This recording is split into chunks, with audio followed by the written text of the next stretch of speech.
और 5 का पंच की शुरुआत करेंगे आज की सबसे अहम खबर के साथ। जी हां, आर्टिकल 370 को जम्मू कश्मीर से हटाने के खिलाफ दायर याचिकाओं पर सुप्रीम कोर्ट में अब अगस्त में सुनवाई होना है। सुप्रीम कोर्ट ने इस मामले को लेकर सुनवाई करते हुए बताया कि 2 अगस्त से इस मामले पर सुनवाई शुरू होगी। सीजेआई चंद्रचूड़ ने सभी पक्षों को 25 जुलाई तक तमाम मुद्दों की लिस्ट बनाने के निर्देश दिए हैं। इसके साथ ही सीजेआई की अध्यक्षता वाली 5 न्यायाधीशों की संविधान पीठ ने मामले से संबंधित दस्तावेज दाखिल करने, पक्ष द्वारा लिखित दलीलें देने के लिए 27 जुलाई की समय सीमा तय की है। वहीं संविधान पीठ ने कहा है कि वो सिर्फ संवैधानिक मुद्दों पर सुनवाई करेगा। सुप्रीम कोर्ट ने केस का टाइटल बदल दिया है। अब आर्टिकल 370 के नाम से इस मामले को सूचीबद्ध किया जाएगा। इससे पहले केंद्र सरकार की ओर से सुप्रीम कोर्ट में हलफनामा दाखिल कर अपना पक्ष रखा गया था, जिसमें बताया गया कि पिछले 4 साल में जम्मू कश्मीर के हालातों में सुधार आया है, जिसे लेकर जम्मू कश्मीर के नेताओं ने सवाल उठाए हैं।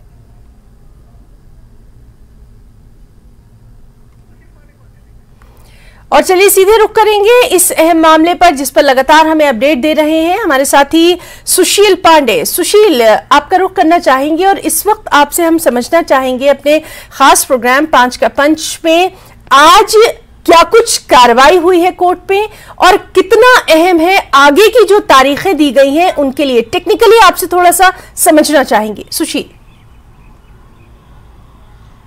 निश्चित रूप से हिना, देखिए 10:30 बजे 5 जजों की संविधान पीठ इस पूरे मामले की सुनवाई को लेकर बैठती है, जिसमें चीफ जस्टिस के द्वारा इस पूरे मामले में एक रूपरेखा जो बनाई गई थी संविधान पीठ के द्वारा तमाम जजों से मिलने के बाद, उसकी जानकारी सुप्रीम कोर्ट में दी जाती है, जिसमें चीफ जस्टिस की तरफ से हिना ये बताया गया है कि इस पूरे प्रकरण को लेकर वो 2 अगस्त से इस पूरे मामले में सुनवाई करेंगे। जो सुनवाई होगी वो 3 दिन लगातार चलेगी, यानी कि मंगलवार, बुधवार और गुरुवार, ये 3 दिन तक लगातार। जब 2 अगस्त को इस पूरे मामले में सुनवाई शुरू होगी तो जो नॉन मिसलिनियस डे होते हैं, यानी कि सोमवार और शुक्रवार, ये 2 दिन अन्य मामले सुने जाएंगे चीफ जस्टिस के द्वारा। लेकिन मंगलवार से जब इस पूरे मामले में सुनवाई शुरू होगी 2 अगस्त के बाद, तो वो रेगुलर इस पूरे मामले पर सुनवाई की जाएगी। ये जानकारी चीफ जस्टिस के द्वारा दी गई है। हालांकि तमाम जो 22 याचिकाएं सुप्रीम कोर्ट में दाखिल की गई थी, उनमें तमाम याचिकाकर्ताओं के द्वारा ये कहा गया कि इस मामले में कुछ ऐसे हलफनामे दाखिल करने हैं, कुछ जवाब देना है, जिस पर चीफ जस्टिस की तरफ से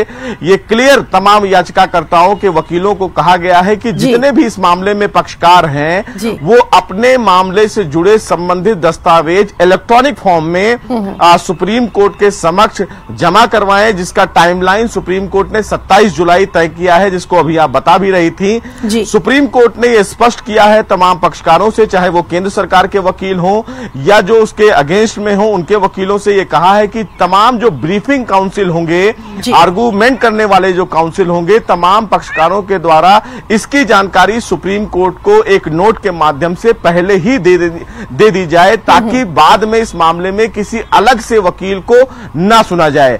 तमाम पक्षकारों की तरफ से केंद्र सरकार के उस हलफनामे पर भी हिना सवाल खड़ा किया गया, जिसमें केंद्र सरकार की तरफ से आर्टिकल 370 हटाने के बाद जो फिलहाल कश्मीर की अभी स्थिति है उसकी जानकारी दी गई है, जिसमें हिना केंद्र सरकार की तरफ से ये बताया गया है कि वहां पर अब जो आबो हवा है उसमें बदलाव आया है। स्कूल्स, कॉलेजेस और हॉस्पिटल्स जो हैं वो खुलने लगे हैं। घाटी में जो हिंसा है वो फिलहाल कम हुई है। साथ ही साथ G20 की भी जानकारी सुप्रीम कोर्ट में केंद्र सरकार ने दी है कि विश्व के पटल पर वो जम्मू कश्मीर को दिखाना चाहते थे कि किस तरह वहां पर अब शांति का माहौल है, क्योंकि जम्मू कश्मीर जिस चीज के लिए जाना जाता था, अब फिलहाल जम्मू कश्मीर अपनी खूबसूरत वादियों, वहां के टूरिस्ट प्लेस और अपनी खूबसूरती के लिए जाना जाए, क्योंकि साफ तौर से केंद्र सरकार ने यह कहा है कि ये अपने आप में एक ऐतिहासिक फैसला केंद्र सरकार का रहा है, क्योंकि आजादी के बाद से भी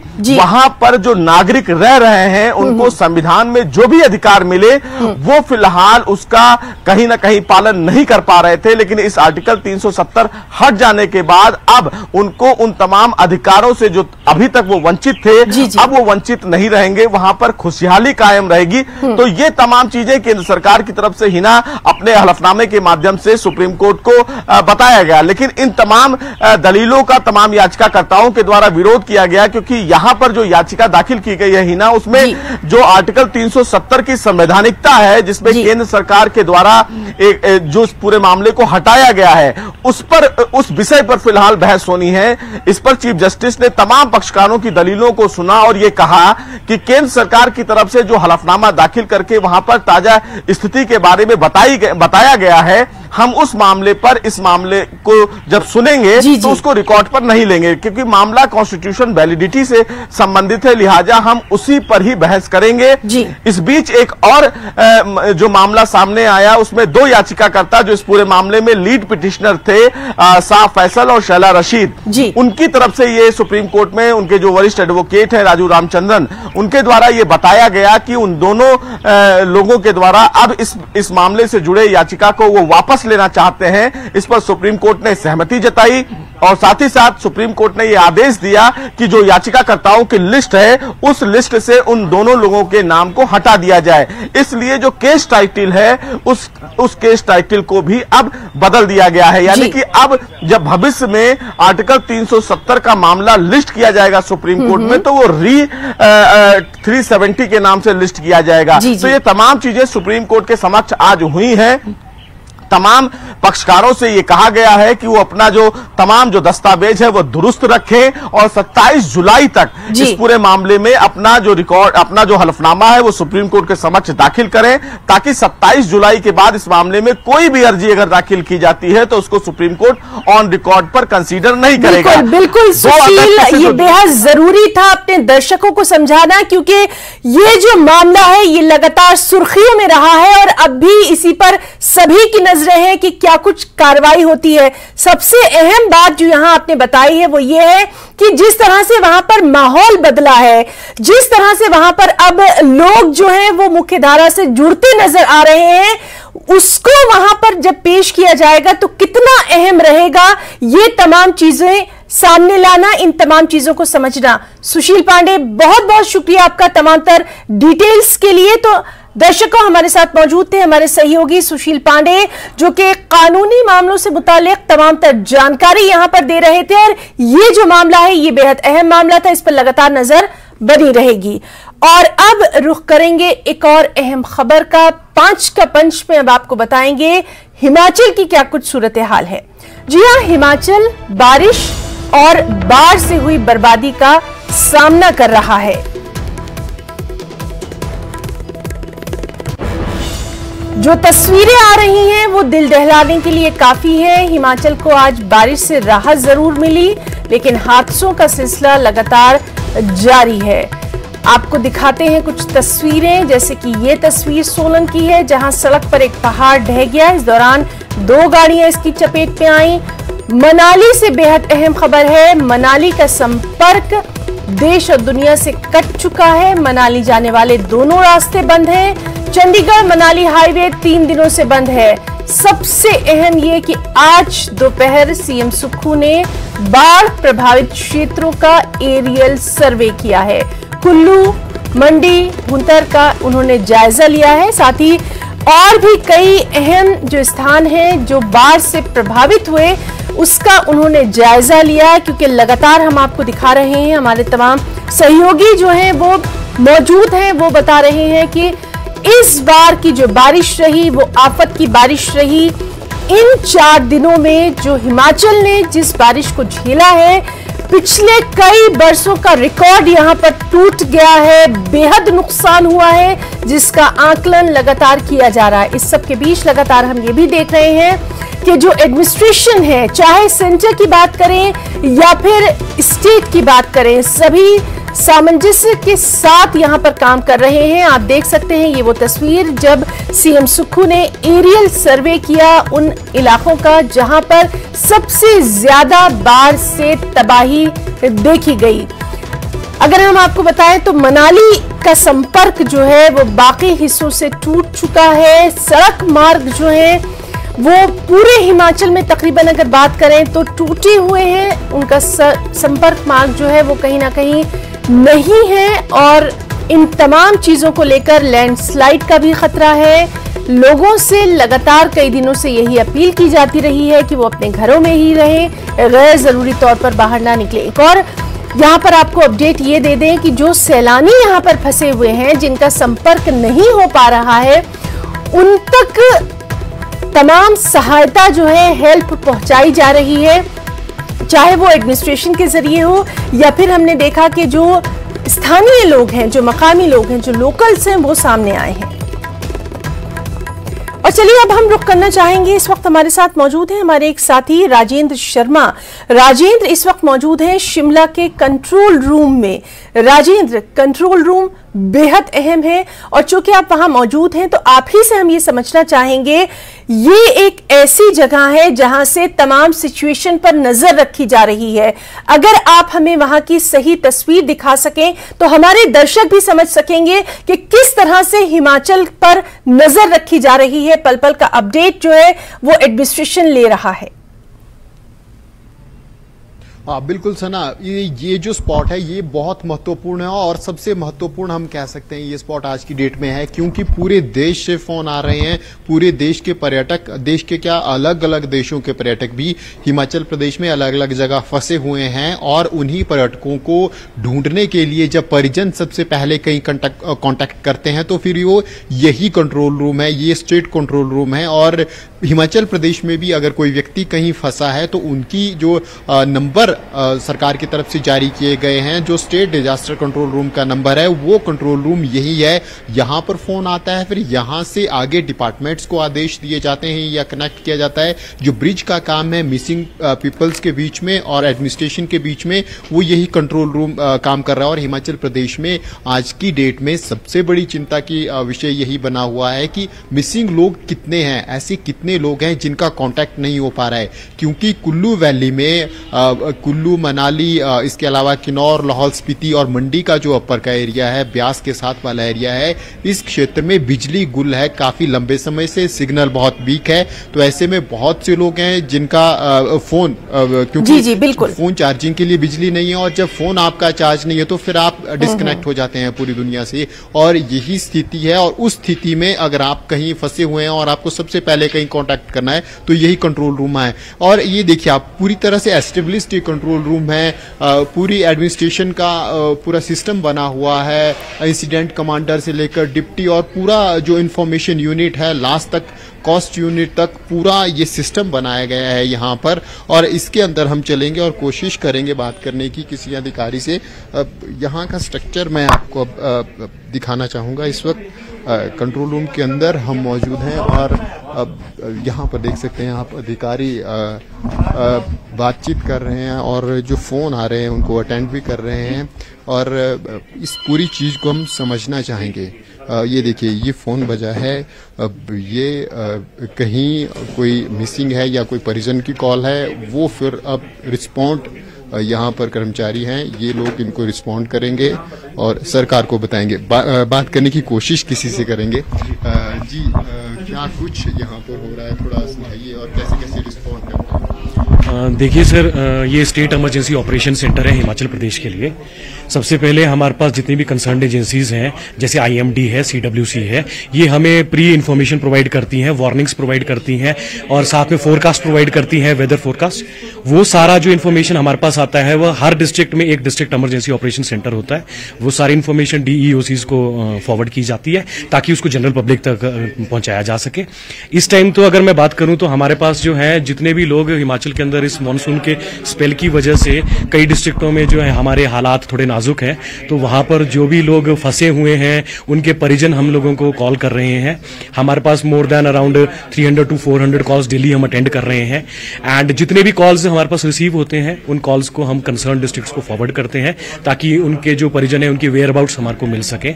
इसके अलावा पूरे डिस्ट्रिक्ट्स में डिपार्टमेंट्स जो भी हैं वो हमें लॉसेस भी प्रोवाइड कर रहे हैं, कितने लोग हताहत हुए हैं, कितने इंजर्ड हुए हैं, कहां पर कितने मकान जो है वो टूटे हैं, या गवर्नमेंट इंफ्रास्ट्रक्चर की बात करें तो रोड्स, आपके रोड्स हैं या आपकी ट्रांसमिशन लाइंस हैं, बिजली के खंभे हैं या पावर सप्लाई लाइंस हैं या आपके पानी की सप्लाई लाइंस हैं, वो जहां पर भी अफेक्टेड हुई हैं उसके रिगार्डिंग सारा डेटा हम यहां पर एकत्रित करते हैं। जी। डिस्प्ले लगा हुआ है, ये डिस्प्ले क्या दर्शा रहा है? सर, ये एक्चुअली एक IMD का एक पोर्टल है, जो है इसरो की एक सैटेलाइट इमेजरी है, जो ये प्रोवाइड कर रहे हैं, जो क्लाउड कवर और क्लाउड की जो मूवमेंट है उसको मॉनिटर करने के लिए इसे यूज किया जाता है। तो कहां पर क्या सिचुएशन होने वाली है वो सभी हमारे को ऑन द स्पॉट पता लग जाती हैं। इसके अलावा भी हमारे पास और भी पोर्टल्स हैं, जैसे एक बड़ी फेमस सचेत ऐप है जो IMD की है, वो हमें अर्ली वार्निंग्स प्रोवाइड करती है एंड इवन जनरल पब्लिक को भी एडवाइस किया जाता है कि आप सभी लोग भी उसे डाउनलोड करें।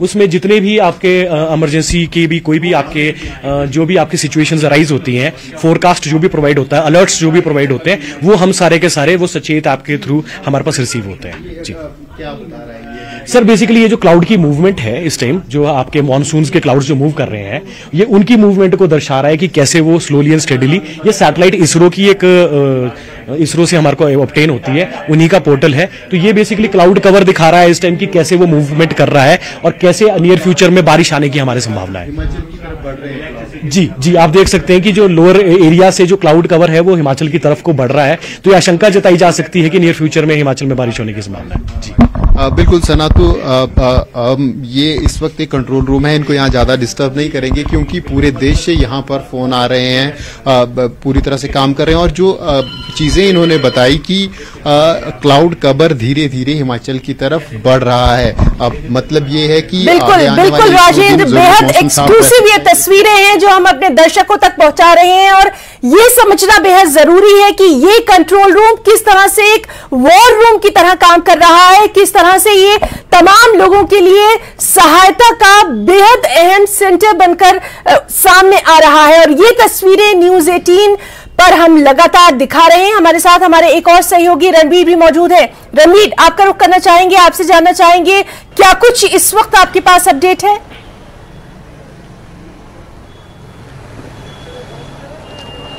ना देखिए, जो सबसे बड़ी जो मुश्किल आ रही है वो मौसम है, क्योंकि बहुत सारे ऐसे इलाके हैं मौसम जो रेस्क्यू ऑपरेशन को है वो रोक रहा है, उसमें बाधा डाल रहा है। हमने देखा कि यहाँ दोपहर के समय जब हम पुलिस हेडक्वार्टर गए थे, एक वॉर रूम वहां पर भी बनाया गया है। वॉर रूम में जहां पर लोग जो फंसे हुए हैं उनसे संपर्क करने की कोशिश की जा रही है। खासकर अगर हम मनाली की बात करें, लाहौल स्पीति की बात करें, कुछ और ऐसे क्षेत्रों की बात करें जहां पर कनेक्टिविटी जो है बिल्कुल शून्य हो गई है, यहां तक कि फोन भी नहीं चल पा रहे हैं, सिग्नल नहीं है। तो वहां पर क्या किया जा रहा है, संपर्क किस तरह से किया जाना है, जो वायरलेस के जरिए जो है कोशिश की जा रही है। आज जो है ये जानकारी जो अभी डीजीपी का कार्यभार संभाल रही है सतवत अटवाल, उनकी तरफ से यह जानकारी दी गई। जो लापता लोग थे जिनसे कोई संपर्क नहीं हो पा रहा था, तो 200 लोगों से ऐसे जो है संपर्क यहाँ पर किया गया है, तो उनसे संपर्क साधा गया है, सब सुरक्षित हैं।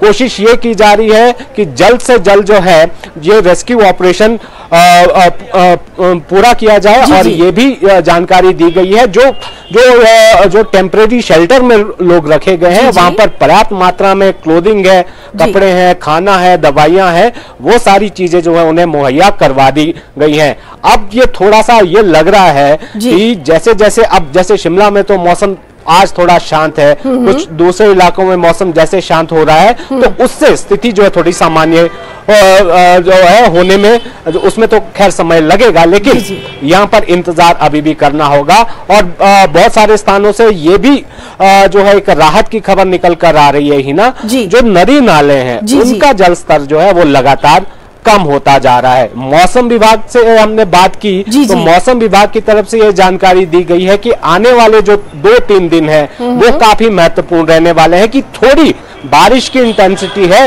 वो कम होगी, बारिश कम होगी, तो ऐसे में जो लोग जहां पर फंसे हुए हैं वो वहां से निकाले जा सकते हैं। जो सैलानी यहाँ पर अलग अलग जगहों पर फंसे हुए हैं वो अपने घरों की तरफ जो है वो रुक कर सकते हैं, क्योंकि ये सिर्फ 2 या 3 दिन का टाइम जो है उनके पास रहेगा, क्योंकि उसके बाद मौसम फिर खराब है। लेकिन ये पूरी तरह से निर्भर करेगा कि जो प्रशासनिक अमला है वो किस तरह से काम करता है, कितनी जल्दी जो है रोड बहाल होता है। रणबीर, उस पर भी लगातार हमारी नजर बनी हुई है। रणबीर, चूंकि आप वहां पर मौजूद है, ग्राउंड रियलिटी आपसे समझने की कोशिश करेंगे। बिजली है, पानी है, ये तमाम वो बुनियादी चीजें हैं जिनकी इस वक्त सबसे ज्यादा दिक्कत वहां पेश आ रही है। इनके लिए युद्ध स्तर पर क्या कुछ किया जा रहा है, इसकी कुछ जानकारी?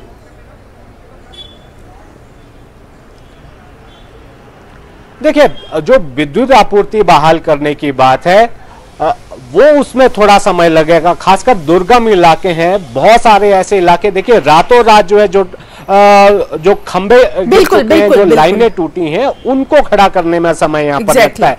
मनाली जैसी जगह की हम बात करें जो अंतर्राष्ट्रीय स्तर पर बहुत बड़ा पर्यटन का केंद्र है, वहां पर पिछले 36 घंटे हो गए हैं जो सेवाएं हैं वो पटरी पर नहीं लौट पाई है। मौसम एक बड़ा जो है अभी एक बाधा बना हुआ है। अब आज जिस तरह से मौसम ने थोड़ा साथ दिया है, बारिश नहीं हुई है, तो अब समय ज्यादा लगेगा। देखिए बहुत सारे ऐसे इलाके हैं जी, हिमाचल में अधिकतर ऐसे इलाके हम मानकर चले वहां पर इस तरह की समस्या है। कहीं पर बिजली गुल है तो कहीं पीने के पानी की समस्या है। मुख्यमंत्री से जब सुबह बातचीत की गई थी तो मुख्यमंत्री की तरफ से भी ये कहा गया कि प्रायोरिटी तो सिर्फ 3 है कि सड़क मार्ग बहाल करना है और बिजली रिस्टोर करनी है और जो जलापूर्ति की जो योजनाएं हैं जो प्रभावित हुई है उनको ठीक करना है और जो फंसे हुए लोग हैं उनको निकालना है। लेकिन ये सब कुछ निर्भर करेगा मौसम पर। दिन के समय में हमने देखा जब चंद्रताल से रेस्क्यू करने की बात आई थी, जो एयरलिफ्ट किया जाना था, तो एक बार हेलीकॉप्टर जो है वो उसे वापस खाली हाथ वहां से लौटना पड़ा था। अब उम्मीद ये की जा रही है कि जल्द से जल्द ये सारी बिल्कुल रणबीर उम्मीद की जा रही है और ये तस्वीरें लगातार हम अपने दर्शकों तक पहुंचा रहे हैं। हमारे जो तमाम साथी हैं वो पल पल का अपडेट दे रहे हैं, वो भी तमाम जद्दोजहद के बाद ये तमाम खबरें जो हैं हमारे दर्शकों तक पहुंचा रहे हैं अपने तमाम साथियों का। खासतौर पर रणबीर और राजेंद्र, आप दोनों का यहां पर हम बहुत बहुत शुक्रिया अदा करना चाहेंगे। बेहद अहम तस्वीरें जो हैं हमारे न्यूज़ 18 हिमाचल के दर्शकों तक पहुंचाने के लिए। और इस वक्त खबर यह भी है कि हमारे एक और साथी जो हैं वो मनाली से जुड़ गए हैं। सचिन हमारे साथ मौजूद है। सचिन से हम कांटेक्ट करने की लगातार कोशिश कर रहे हैं। सचिन, मनाली की सूरत हाल जानना बहुत जरूरी है क्योंकि मनाली का जो पूरा संपर्क है वो सभी जगह से कट कर रह गया है। क्या सिचुएशन है इस वक्त वहां? देखिए, अगर मैं बात करूं मनाली में तो मनाली का जो बारिश दौर थम चुका है, मौसम सुहावना हो चुका है उसके बाद में। और सबसे बड़ी हद की खबर ये हम दे रहे हैं अपने दर्शकों को, मनाली में जो मोबाइल कनेक्टिविटी थी वो जो शुरू हो चुके मनाली के मोबाइल कनेक्टिविटी वो रिस्टोर यहाँ हो चुकी है। ये अब तक की सबसे बड़ी खबर है क्योंकि सबसे बड़ी दिक्कत ये थी मनाली में जो मोबाइल कनेक्टिविटी नहीं थी वो अब वहाँ पे जो है रिस्टोर हो चुकी है। और इसके साथ ही अब जो संपर्क मांगे उनको भी जो है यहाँ जोड़ने का प्रयास प्रशासन के द्वारा किया जाए। और जैसे कि अभी हिमाचल प्रदेश के मुख्यमंत्री सुखविंदर सिंह सुक्खू वो भी यहाँ पर पहुंचे और उन्होंने जो है इससे पहले कुल्लू जिला की जो है कसोल आदि क्षेत्रों का जो उन्होंने सर्वे यहाँ पर किया, जो यहाँ पर जो हालात थे बाढ़ से जो हालात थे उनका उन्होंने जायजा लिया है। और अभी कुछ देर पहले जो है भुंतर के पास जो ब्यास और पार्वती नदी का जो संगम है वहां पर वो पहुंचे और वहां पर जो है ब्यास और पार्वती नदी के कारण नुकसान हुआ है उसका जो उन्होंने जायजा लिया है और गाँव से वहां पर मुलाकात कर रहे हैं। बाद में अभी कुछ देर के बाद जो है वो मनाली की तरफ जाएंगे और वहां से हवाई सर्वे वो करेंगे और स्थिति की तरफ जाएंगे और वहां पर जो है हवाई सर्वे किया। इसके साथ एक और बड़ी अपडेट में दे दूं कि जो काजा में जो फंसे हुए थे उन्हें जो निकालने के वहां से जो है वहां के लिए जो हेलीकॉप्टर से गया देर के बाद जो वहां पर जो लोग फंसे उन्हें भी जो है रेस्क्यू कर दिया। और इसके साथ ही कुल्लू जिले की जो सैंज घाटी है जहाँ पर जो है संपर्क नहीं हो पाता वहां के लिए भी जो है एनडीआरएफ और पुलिस के जवान के साथ बिल्कुल तो लगातार वहां के हालात पर नजर बनी हुई है और अपने चैनल के जरिए हम तमाम दर्शकों को पल पल का अपडेट दे रहे हैं। मनाली से इस वक्त का जो अपडेट हमारे साथी ने दिया है, सचिन ने, वो यही दिया है कि एक तो वहां पर मोबाइल जो सेवा है वो कहीं ना कहीं बहाल करने की कोशिश की जा रही है और दूसरी उन्होंने ये बात कही कि जो रेस्क्यू ऑपरेशन मुख्तलिफ इलाकों में चलाया जा रहा है उसमें भी तेजी लाई गई है। चूंकि मौसम जो है वो थोड़ा सा बेहतर हो रहा है इसीलिए अब युद्ध स्तर पर ये तमाम काम किए जा रहे हैं और पल पल का अपडेट लगातार हम अपने चैनल पर आपको दिखा रहे हैं। यहां हम अपने तीनों साथियों का एक बार फिर से बहुत शुक्रिया अदा करना चाहेंगे। रणबीर का बहुत शुक्रिया, राजेंद्र का शुक्रिया और सचिन का भी जो कि मनाली से तमाम तरह अपडेट दे रहे हैं उनका भी यहां पर बहुत बहुत शुक्रिया अदा करना चाहेंगे। 5 का पंच में आज के लिए फिलहाल इतना ही। नमस्कार।